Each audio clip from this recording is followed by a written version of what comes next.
Bonjour. Aujourd'hui, une fois de plus, je vais vous parler de l'Ukraine. Je vais vous expliquer pourquoi la Russie peut encore perdre et va probablement perdre cette guerre en Ukraine. Je vais vous expliquer comment et pourquoi l'Ukraine peut la gagner, mais je vais aussi vous dire ce que veut dire le mot gagner, ce qu'il signifie dans une guerre asymétrique et hybride.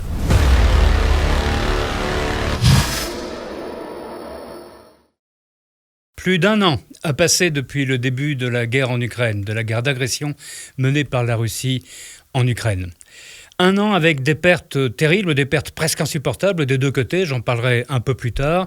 Un an aussi qui a montré l'incroyable capacité de résistance d'une Ukraine que dans les premiers jours de la guerre, on pensait écrasée, vaincue, détruite par la Russie, et il n'en a rien été.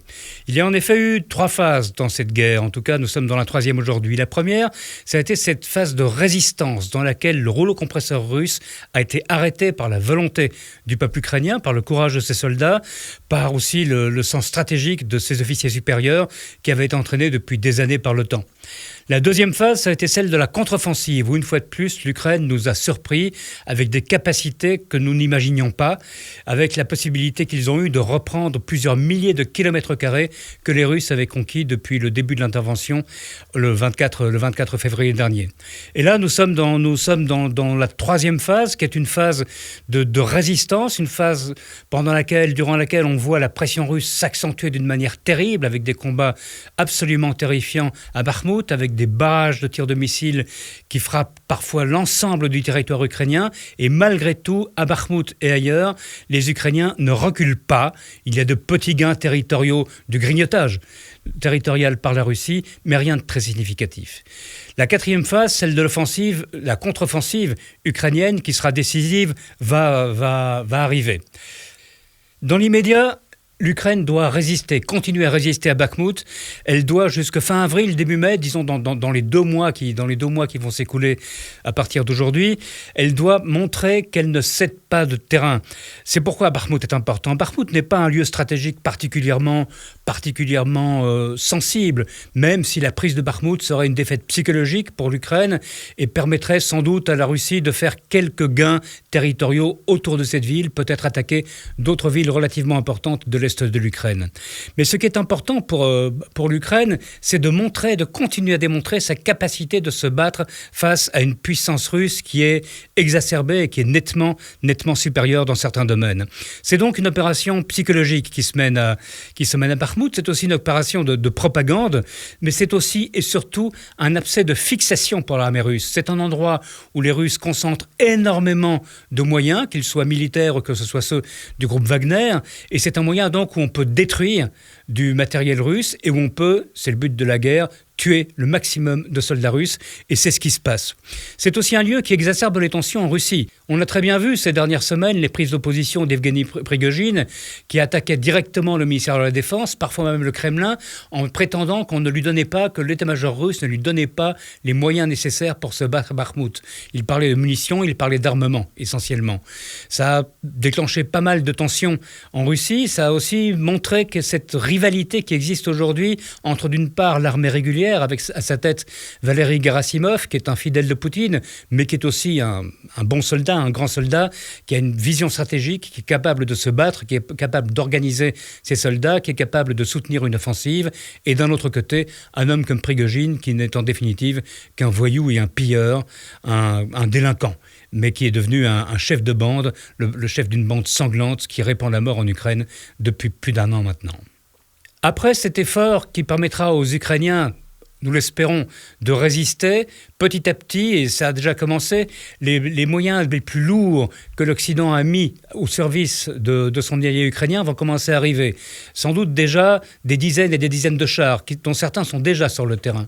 L'Ukraine demandait 300 chars lourds, elle ne les aura pas. On sera plus probablement entre 100 et 150 chars, mais 100 à 150 chars, ça peut permettre de modifier la physionomie du terrain, ça peut permettre un passage à l'offensive, ça peut permettre des percées décisives dans les lignes russes. Et puis, et ça n'est pas négligeable du tout, vont commencer à arriver dans les semaines qui viennent les 15 000 premiers soldats ukrainiens qui ont été entraînés ces derniers mois, depuis l'automne dernier, qui ont été entraînés en Europe, entre autres par les forces spéciales. Et ça aussi, ce sera décisif parce que, au-delà du moral, au-delà de l'équipement, il y a aussi la question de la tactique. La Russie, de son côté, utilise une vieille tactique, celle du rouleau compresseur, celle de la pression maximale, je l'ai déjà dit. Et face à ce rouleau compresseur russe, il est possible pour les Ukrainiens de démontrer l'utilité d'autres tactiques, voire de stratégies, les tactiques qu'on apprend dans les écoles de guerre occidentales, européennes ou américaines, et qui ont été enseignées depuis des mois aux Ukrainiens. Ces 15 000 soldats et la centaine ou les 150 chars blindés lourds qui arriveront sur le terrain permettront peut-être de faire la différence. Alors pourquoi l'offensive de la dernière chance ? Parce qu'après 14 ou 15 mois de guerre, au moment où l'offensive se déclenchera, on arrive à un moment où les forces des deux côtés sont épuisées, ont en grande partie été annihilées. On ne connaît pas exactement les chiffres des pertes ukrainiennes. Les Ukrainiens ne communiquent pas, pour des raisons évidentes de secret militaire, ne communiquent pas sur leurs pertes. On connaît entre autres, par contre, les pertes russes. Enfin, on peut les estimer en tout cas. Et du côté russe, on parle de 60 000 à 80 000 morts, c'est-à-dire aussi 3 fois plus de blessés, puisque le ratio dans une guerre, un combat de haute intensité, c'est de 1 mort pour 3 blessés. Et 1 mort pour 3 blessés, ça veut dire que si on a 60 000 soldats russes tués, eh bien on a automatiquement, mécaniquement, à peu près 180 000 soldats blessés. Ça veut dire que ce sont des pertes énormes et que la Russie aura beaucoup de mal à refaire l'effort qu'elle a déjà fait de mettre autant d'hommes sur le terrain. Du côté ukrainien, en revanche, on pense que les Ukrainiens pourront mettre 75 000 hommes sur le terrain dans cette contre-offensive, et peut-être, et probablement plus si nécessaire. Ça peut aller jusqu'à 100 000 ou 150 000 hommes peut-être.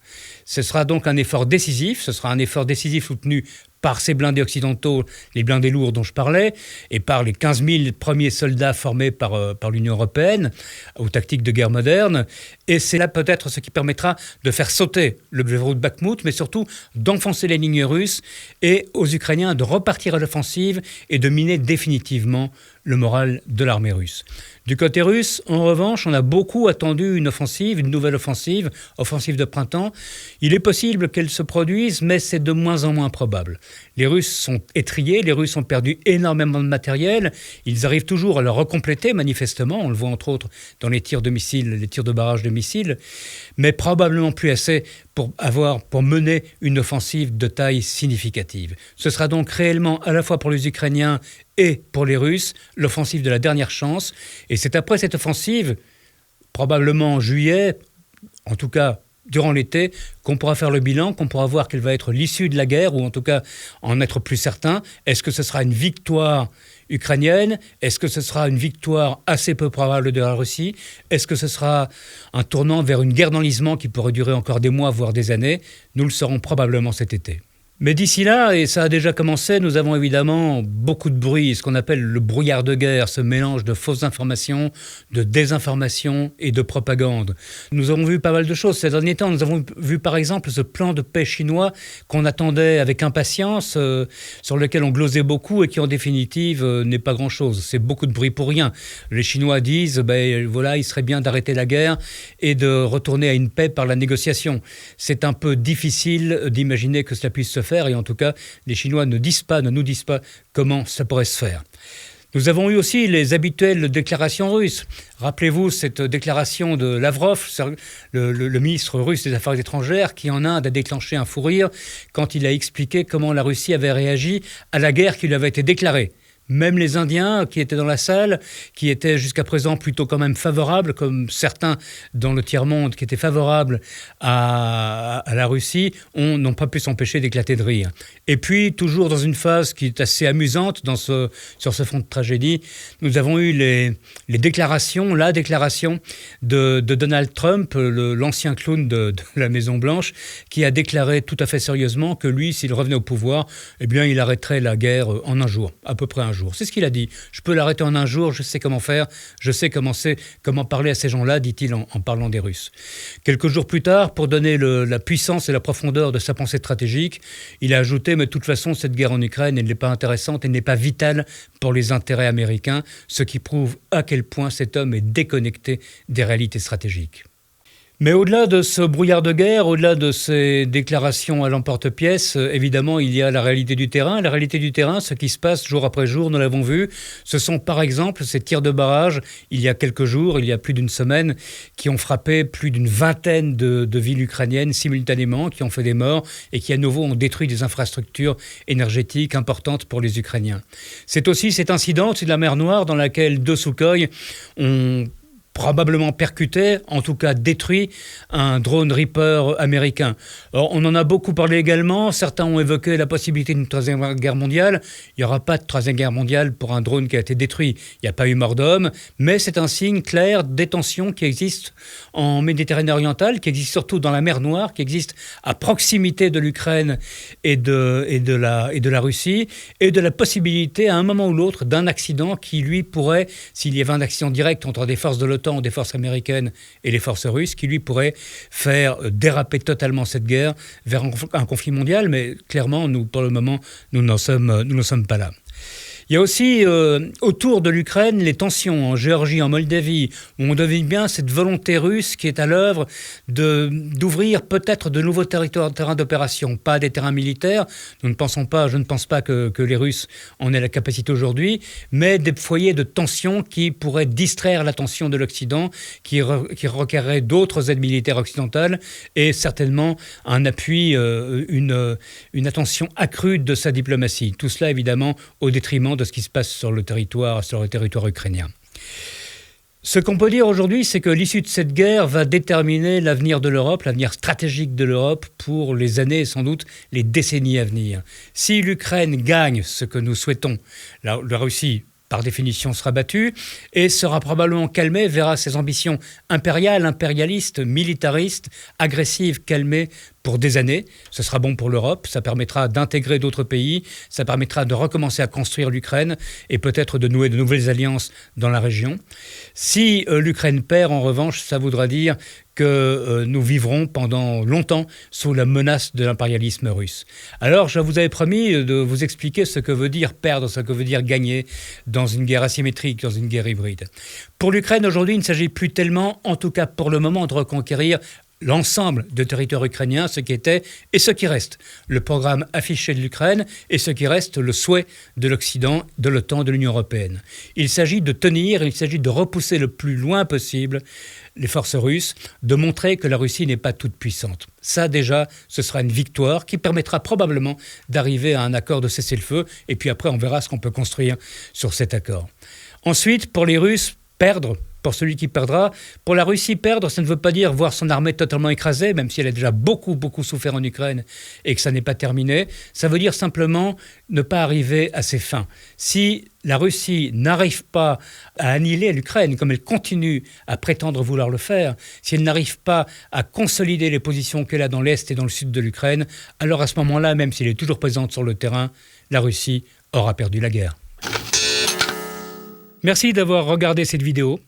Merci de lâcher un pouce bleu pour liker cette vidéo. Abonnez-vous à la chaîne, activez la clochette pour être notifié des prochaines vidéos. Laissez-nous vos commentaires, nous adorons ça, surtout quand ils sont courtois et quand ils sont cool. Et bien entendu, partagez cette vidéo.